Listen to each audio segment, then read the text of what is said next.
Esse é o Música Urbana, aqui na rádio que faz a diferença. Nesse dia 14 de maio de 2021, mais uma vez conversando com a professora Liz Sobol, coordenadora do FPR Convida e professora do Departamento de Psicologia da Universidade. Tudo bem com você, professora? Olá, bom dia. Uma alegria estar aqui com vocês novamente, Patrícia, com os nossos ouvintes. Exatamente. Nesse dia 14 de maio é véspera do Dia Internacional da Família, no dia 15 de maio, amanhã, no sábado. E com esse tema é que conversamos então com a nossa convidada especial, Cineiva Tono, ela que é integrante da Força Tarefa Infância Segura, Fortes, da Secretaria de Estado da Justiça do Paraná. Seja muito bem-vinda, Cineiva. Tudo bem com você? Tudo bem, Patrícia? Muito agradecida pela oportunidade de estar aqui. Maravilha. Bom, hoje vamos falar sobre família e tecnologia. Primeiramente, a Cineiva. São tantos temas, né, Cineiva, para a gente abordar, tanto na internet como dentro da própria casa, a adolescentes e crianças. Eu queria que você primeiro explicasse sobre o Fortes, a Força Tarefa Infância Segura, para a gente. Então, Patrícia, a Força Tarefa Infância Segura é um movimento no Paraná inovador que se iniciou em 21 de fevereiro de 2019, Uhum. com a assinatura de um pacto intitulado Infância Segura pelo governador do estado e demais autoridades, como Tribunal de Justiça, Ministério Público, Defensoria Pública, a Ordem dos Advogados e as demais secretarias de Estado junto com a Justiça, Educação, Segurança, Saúde. E qual é a intenção da Força Tarefa Infância Segura desde então, desde 2019? É unir esforços para o enfrentamento e para a prevenção de violências contra criança e adolescente, todos os tipos de violência. E aguçou muito mais a violência no interior das residências familiares. Então, a Força Tarefa Infância Segura tem tido um trabalho gigante para prevenir e enfrentar esse tipo de violência no âmbito residencial. Uhum. E aproveitando também, Cineiva, a gente está na Semana Estadual contra a Pedofilia. Essa data também é recente?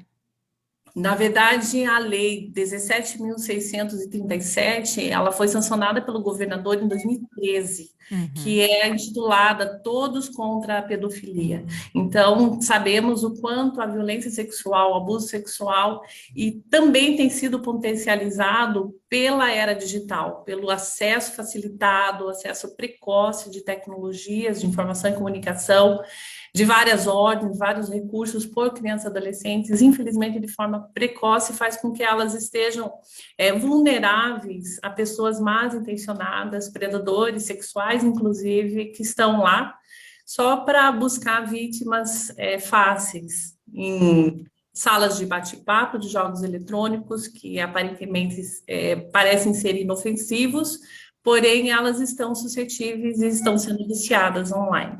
Exatamente. Professora Liz Sobol, primeira vez que a gente participa com mais, né, com mais um convidado, uma convidada no caso. E, bom, é interessante, né, esse movimento intersetorial, porque a gente fala de família e tecnologia, mas, na verdade, com relação a abusos contra crianças e adolescentes, mesmo pedofilia e outros tipos de agravantes também, são questões que podem surgir tanto de um desconhecido, né, entre aspas, uma pessoa anônima na internet, como também dentro da própria família e da própria casa também.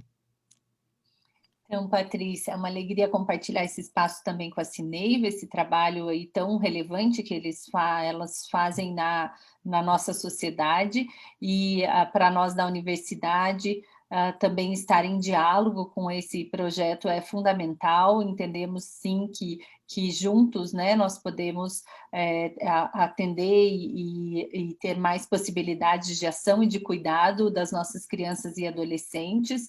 E neste período de pandemia, especialmente, né, nós fomos deslocados, nossa vida foi deslocada para o modo remoto, e o tempo e a intensidade do uso de tecnologias foi muito aumentado dentro das casas, e muitas vezes sem supervisão. E aí aumentou demais esses riscos via tecnologia, mas também outros tipos de violência dentro da própria família, tendo em vista a hiperconvivência, na qual há uma intensificação dos conflitos, de situações de vulnerabilidade vulnerabilidades que eram esporádicas, né? A criança ia para a escola, alguém percebia, ou ainda ou em outros contatos sociais, com grupos diversos de igreja, de bairro, na casa dos vizinhos, às vezes a criança encontrava algum lugar de suporte, e hoje a gente vê essa situação de mais exposição quando o contexto familiar é permeado de violência, né? E também de conflitos que podem, inclusive, vir a gerar violências que antes não existiam, né? De uma maneira mais intensificadas. Uhum, sem uma cobertura, né, de outras pessoas, outros personagens, né, importante para essas crianças e adolescentes também. Sineiva, a Força Tarefa Infância Segura foi criada em 2019, a Semana Estadual contra a Pedofilia em 2013, ou seja, antes da pandemia. Quais que foram os principais impactos que vocês perceberam agora durante o isolamento, né, dessas crianças e adolescentes? Bom, a Força Tarefa Infância Segura conta com a Secretaria de Estado de Segurança Pública nos trazendo dados de ocorrências de crimes cometidos contra criança e adolescente, vindos do boletim de ocorrência e do Disque 181. Uhum. E as principais violências que estão no ranking nesse período pandêmico são maus tratos, abandono, negligência, lesão corporal e violência sexual. No comparativo entre meninas e meninos, vamos dizer, né, meninas e adolescentes, mulheres, em comparação com meninos, superior a 40% a mais das meninas. E o aumento de número de casos, principalmente, infelizmente, de violência sexual, aumentou muito durante a pandemia contra crianças de 0 anos, de meses de vida. Ou seja, é um quadro que nós não podemos aceitar.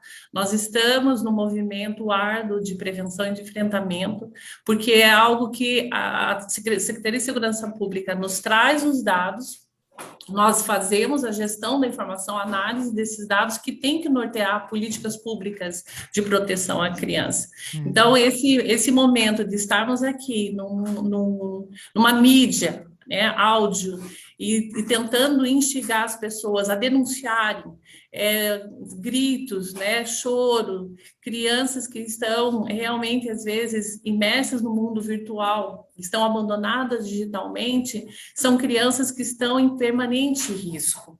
E nós precisamos instigar a sociedade para denunciar, porque às vezes as pessoas aceitam, eu não tenho nada a ver, não quero me comprometer com o meu vizinho e tudo mais, mas a proteção à criança e adolescente, segundo a Constituição da República Federativa, espelhada no Estatuto da Criança e Adolescente, cabe a todos. Por mais que eu não tenha, sob a minha responsabilidade, o cuidado direto com uma criança ou adolescente, eu sou responsável pela proteção de todas as crianças que estão no meu entorno. Exatamente. Essas crianças devem ser protegidas por esses adultos, lembrando que também as denúncias elas podem ser de forma anônima, né? Para você também não ter um contato direto com o agressor. No site www.infanciasegura.pr.gov.br. É interessante também que tem outros dados por lá e outras informações para quem quer ajudar, né? Professora Liz, é interessante esse movimento, né, intersetorial, né? Tanto em abuso sexual, violência também, né, abuso psicológico e físico, nessa situação aí são diversos pontos que geram um trauma, geram uma complicação para o resto da vida daquela criança, né, daquele ser humano.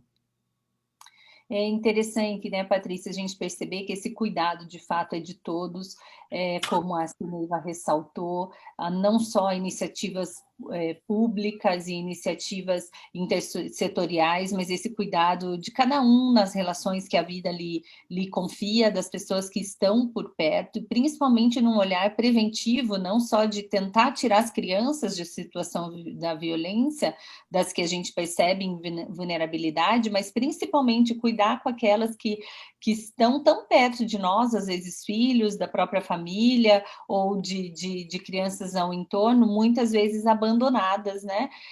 Porque essas marcas da violência ou do abandono, da negligência, elas duram perduram por uma vida toda e por gerações, elas são reproduzidas muitas vezes em outras gerações. Então, aqui um alerta essencial para cada um de nós nesses afetos que nos cercam, da nossa responsabilidade em escolhermos como nos colocar e que marca deixar na vida dessas crianças, né?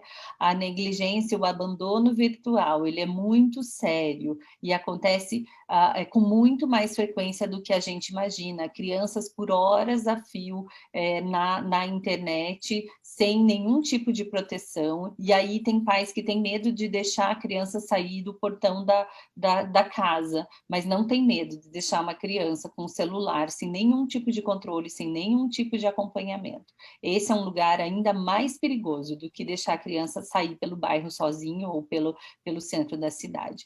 E muitas vezes a gente não percebe esses riscos e acaba sendo conivente e contribuindo para que a violência aconteça.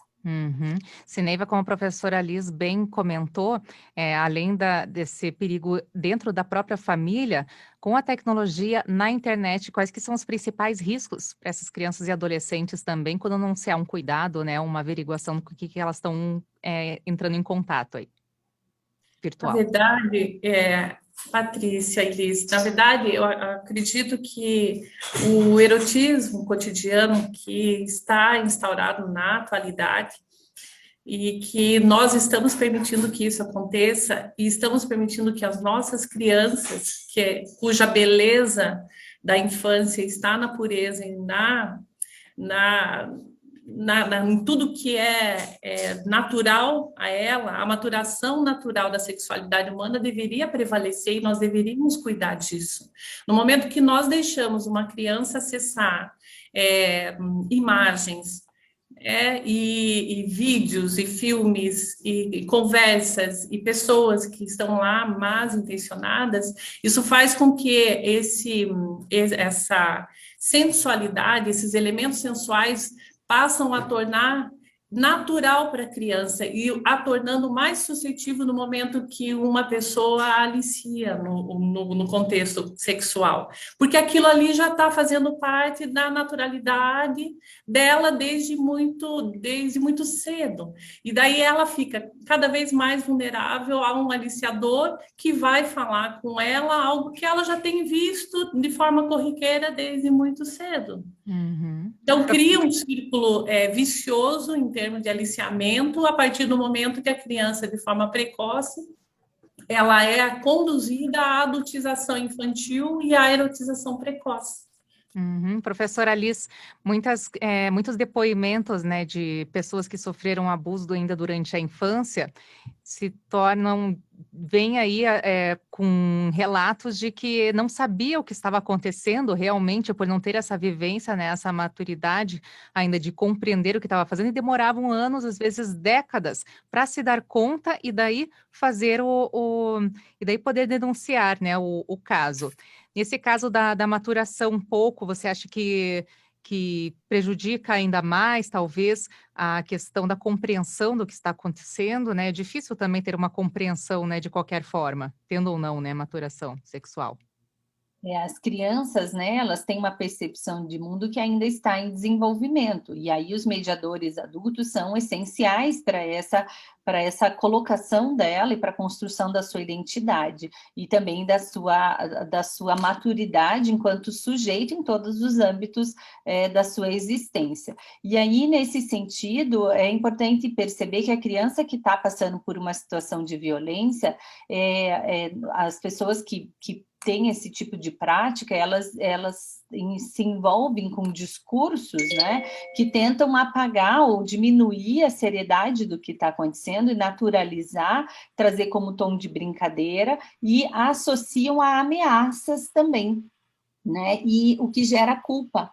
E essa culpa é que acompanha essas crianças e os fazem silenciar. O medo, né? Geralmente, quando a criança ameaça contar para alguém e percebe, traz algum incômodo, essa pessoa é muito comum que tenha as ameaças, né? De matar o pai e a mãe, de matar a própria criança, entre outros contextos, e que pode, de fato, fazer ela silenciar por mais tempo e gera uma culpa, né? E aí é importante ter esses espaços de orientação para as crianças.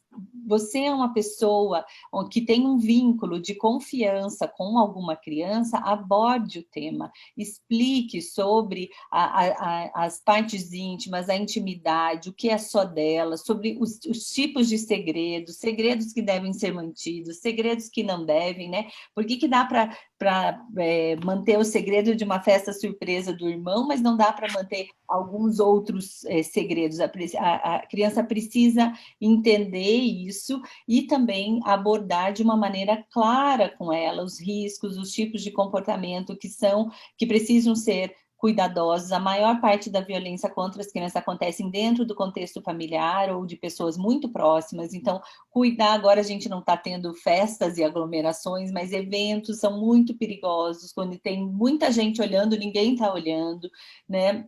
Então, esse alerta enquanto sociedade, desse lugar preventivo, né, que é possível desde que a gente entre nesta responsabilidade com as nossas crianças, entendendo que sim, o nosso olhar de afeto, de cuidado pode dar diferença na condição dela se proteger de alguma situação que venha a cercar com ameaça de violência. Uhum. Bom, Sineiva, na semana passada também muito importante isso que a professora Liz falou também com relação a essa confiança, né, a essa orientação do que pode e do que não pode ser feito também. Na semana passada até a gente comentou também sobre violência infantil, violência a crianças e adolescentes, principalmente citando o caso do Henrique, tinha a questão, foi abordado a questão de colocar uma câmera de segurança, que não é necessário colocar uma câmera de segurança, você pode fazer a denúncia mesmo sem ter provas, porque para pelo menos o início da investigação. E no caso da internet também, eu queria que você comentasse como prevenir e como também denunciar estes casos, sejam pessoais ou virtuais. Na verdade, a prevenção a qualquer crime contra criança e adolescente na internet, a primeira coisa, os cuidadores eles precisam ser informados de que o perigo é real. Por mais que ele está no quarto, ele está com o celular debaixo do travesseiro, o celular foi para o chuveiro, a criança está em perigo naquele momento. A conversa que o pai, a mãe, os queridos dele não tem com ele, alguém vai ter. De forma cuidadosa, paciente, cautelosa, assídua e sistemática. Então, primeira coisa é se informar, né, saber, ter consciência que isso é real, que esse perigo ele é real, o risco nocivo, os efeitos nocivos do aliciamento online, ele é permanente. Nesse exato momento está acontecendo algum aliciamento online. Outra questão é o monitoramento. Além de estabelecer regras claras de uso em determinados momentos do dia, é monitorar isso. Sabemos que não é fácil fazer, porém, os pais precisam também dar exemplo de bom uso equilibrado, consciente e responsável em relação às tecnologias. E muito, muito cuidar com a pedagogia do olhar, da presença, do carinho, da psicoafetividade em relação a essa criança e muito diálogo. Então, fica aqui como recomendações para todos nós, para cuidarmos das nossas crianças, nossos adolescentes no mundo digital. E, havendo problemas, existem núcleos de crimes cibernéticos. Aqui no Paraná foi a primeira delegacia de crimes cibernéticos no Ciber, que também permite fazer boletim de ocorrência online com um print screen de tela. Se faz um boletim online e se denuncia algo que esteja, nem que seja no momento iniciado de dúvida, de hipótese em relação a um suposto aliciamento online. Uhum. Certinho, então. Bom, professora Liz Sobol, eu quero agradecer por você nos trazer, né, a Sineiva Tono hoje, ela que é integrante da Força Tarefa Infância Segura Fortes, da Secretaria de Estado da Justiça do Paraná. O tema é super relevante, uma pena que o tempo agora está limitado, então eu já vou agradecer a você, Sineiva, obrigada pela sua participação hoje como convidada aqui no quadro dessa sexta-feira. Eu que agradeço, Patrícia. Muito relevante esse movimento de consciência social que vocês estão fazendo. Parabéns. Obrigada, professora Liz Sobol. Mais uma vez, então, agradecendo, trazendo as convidada e mais uma vez a sua participação aqui no quadro com as suas dicas aí, as suas orientações também. Obrigada, Patrícia. Obrigada, Cineiva. Juntos conseguimos, né, de alguma forma, cuidar melhor de nós mesmos, dos nossos familiares, mas de toda a sociedade. Então, parabéns, Cineiva, todo o grupo do Fortes. Obrigada, Patrícia, por esse espaço de confiança. E a vocês que nos ouvem, lembre de olhar com carinho para as pessoas que estão em volta, de dedicar tempo de afeto sem tecnologia, façam refeições ou momentos em família que sejam marcantes, façam atividade junto para vincular, porque na hora que a dificuldade chega, o importante é saber quem está ao nosso lado, em quem a gente pode confiar, e essa confiança se estabelece em cada dia, em cada escolha dos momentos que a gente compartilha juntos. Obrigada, Patrícia e Cineiva, por terem compartilhado esse momento comigo também. Imagina, até a próxima. E no Música Urbana também, eu, Patrícia Filos, lembro que ficou com alguma dúvida, quer assistir de novo, essa entrevista está disponível também por vídeo em facebook.com/UniFM. E na rádio que faz a diferença, agora mais Música Urbana.